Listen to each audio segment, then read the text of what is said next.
به خاطر همین که این فطرت همگانی هست، قرآن همه فطری هست و برای همگان قابل درک هست،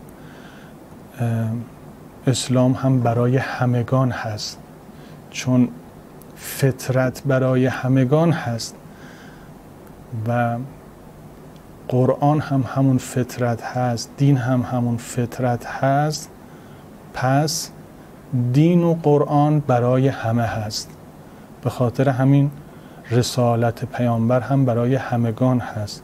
می‌فرماید و ما ارسلناک الا کافة للناس، ما تو رو نفرستادیم مگر برای همه مردم، نذیرا للبشر، برای کل بشر نذیر هست.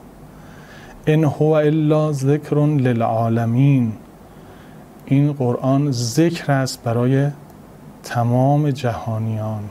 پس اختصاص به یه عده خاصی ندارد. قرآن برای همه هست، تمام قرآن برای همه هست، تمام دین برای همه است، چون دین و قرآن فطری است و فطرت برای همگان هست.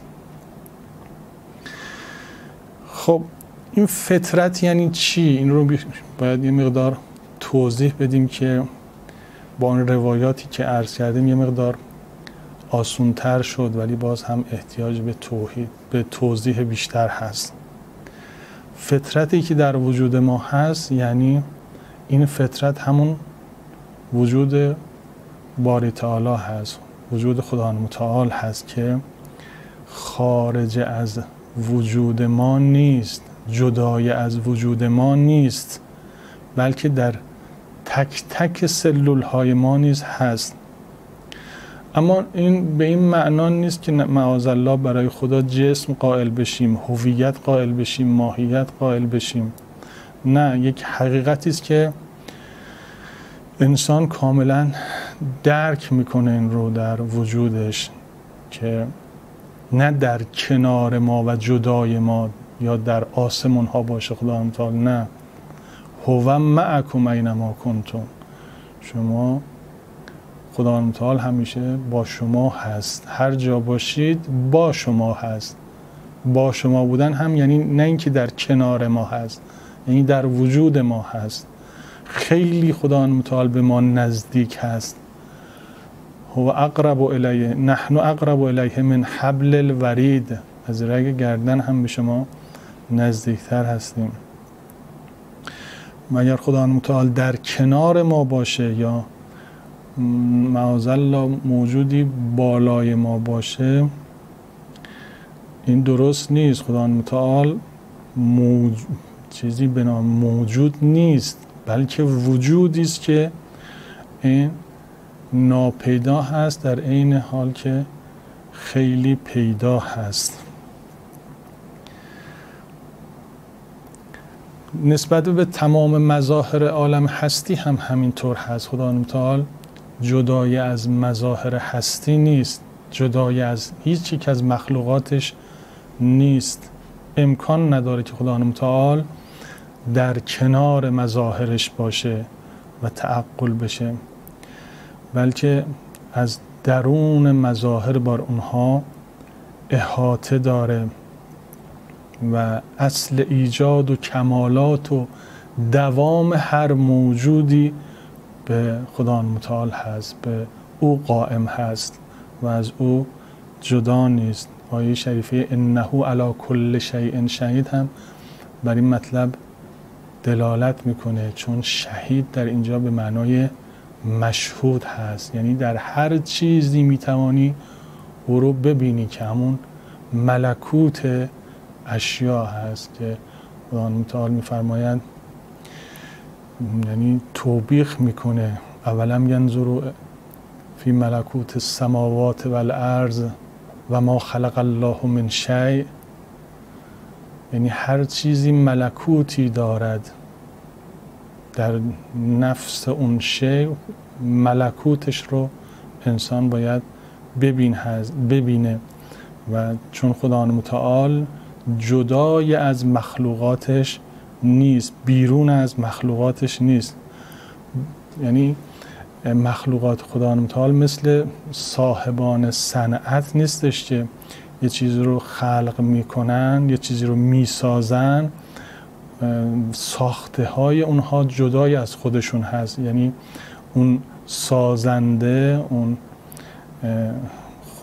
کسی که یه چیزی رو میسازه، خلاقیت نشون میده، خب این ساختش از او جدا هست و خودش در درون اون ساختش نیست، برخلاف خداوند متعال که خداوند متعال از مخلوقاتش جدا نیست و علی کل شیء شهید هست.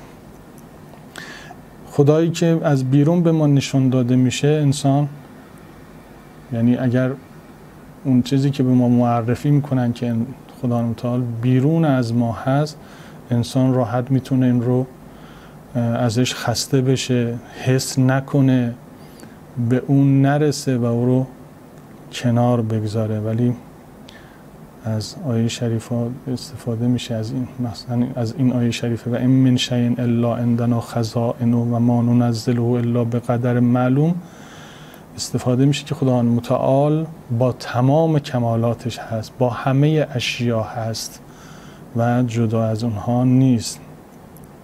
این همون بر فطرت بودن موجودات هست و صاحب ملکوت بودنشون هست و اینها منزل کمالات الهی هستند. خب از اینکه فهمیدیم فطرت چی هست و این فطرت هم در درون ما هست و قرآن هم بر فطرت هست، میفهمیم که پس قرآن برای همه ما قابل درک هست. چرا؟ چون قرآن برای این نازل شده که ما را دوباره به شهود فطریمون برسونه که حقیقت دین هم همین هست. و اگر این شهود فطری برای ما حاصل بشه، به تمام توحید رسیدیم، به تمام معرفت ها رسیدیم، به تمام علوم رسیدیم. چون در روایت هست می‌فرماید که اگر کسی خودش رو بشناسه به تمام معارف رسیده است. کسی خودش رو بشناسه یعنی شهود فطری داشته باشه به معرفت پروردگار، به معرفت تمام اشیا، به معرفت قرآن رسیده است. راه رسیدن به این اینه که ما بدانیم که قرآن کتاب نفس ما هست و قرآن از ما جدا نیست. پس چون قرآن فطری هست و فطرت در درون ما هست، پس قرآن کتاب نفس ما هست. یعنی من میتوانم خودم رو در تک تک آیات ببینم و همینطور آیات رو میتوانم در درون خودم ببینم. هم من آینه قرآن هستم، تک تک آیات قرآن هستم، و هم قرآن آینه من هست و ما از هم جدایی نداریم. خب پس معلوم شد که قرآن کتاب نفس من هست، چون قرآن فطری هست و فطرت هم از من جدا نیست. پس قرآن کتاب نفس من هست و من میتوانم خودم رو در قرآن ببینم و قرآن هم در درون من هست. برای اینکه بتوانم قرآن رو درک بکنم باید اینجوری به آیات قرآن نگاه بکنم یعنی در تک تک آیات خودم رو جستجو بکنم. این آیه خطاب به من هست، حقیقت جان من رو داره نشون میده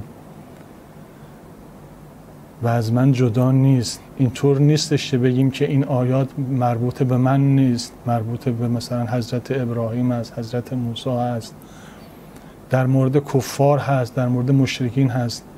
خیر، اینها خطاب به خود من هست. یعنی من باید در درون خودم موسی رو جستجو بکنم، عیسی رو جستجو بکنم، ابراهیم رو جستجو بکنم.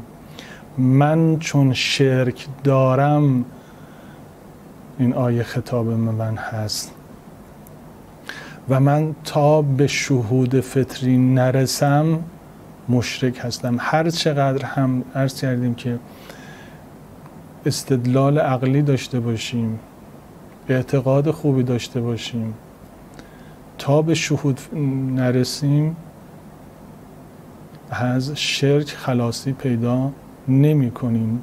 دین و قرآن برای این هستش که ما رو از شرک نجات بده و عرض کردیم تنها راهش هم رسیدن به معرفت فطری و شهود فطری هست.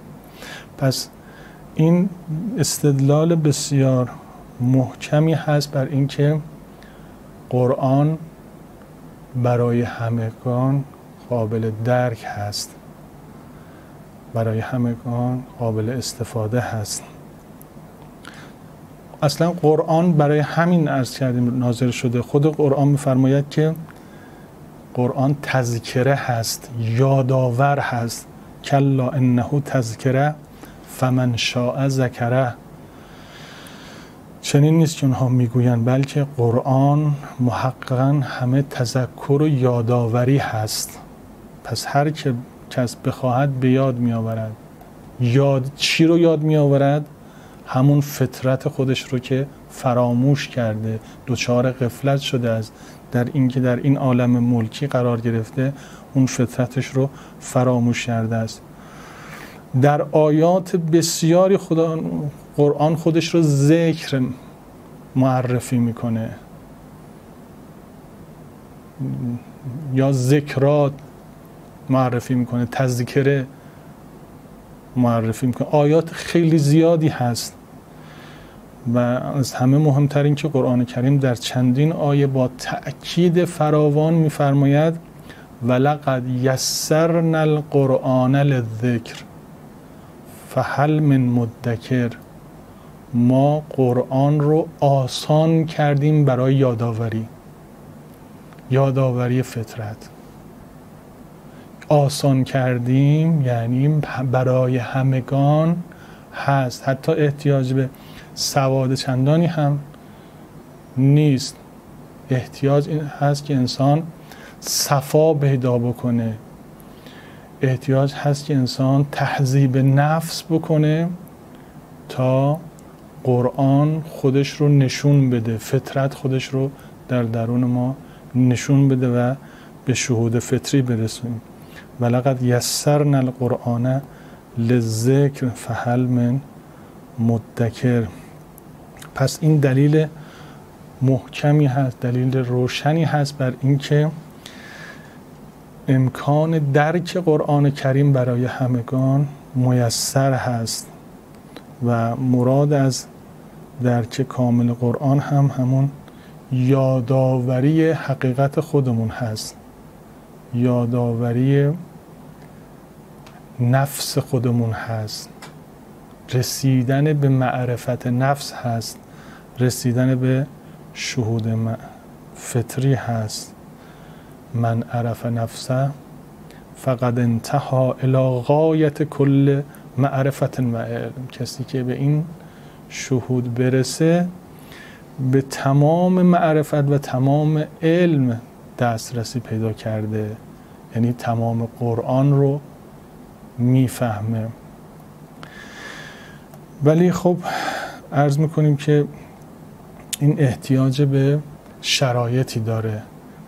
اینطور نیستش که من بتونم با عقلم قرآن رو بفهمم فقط، نه، احتیاج به صفای باطن داره، احتیاج به تهذیب نفس داره و احتیاج به تدبر در آیات قرآن داره، به این صورت که خودم رو در آیه ببینم و آیه رو در خودم ببینم، تمام آیات رو همینطور. و با تهذیب نفس انسان میتونه به این معرفت برسه. خب ممکنه کسی شبهه به ذهنش بیاد که در روایات هست که مثلا قرآن ظاهری داره، باطنی داره، قرآن اشاراتی داره، قرآن حقایق داره و اشارات برای خواص هست، برای اولیا هست، حقایق برای انبیا هست. پس ما چطور میتونیم به این برسیم؟ برای همه نیست، ظاهر قرآن برای عموم هست. عرض میکنیم این مطلب درست هست، ولی این به این معنا نیست که راه بسته است برای عموم.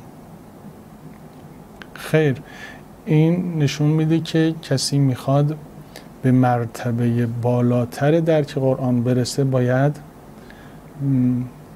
تهذیب نفس بیشتری بکنه.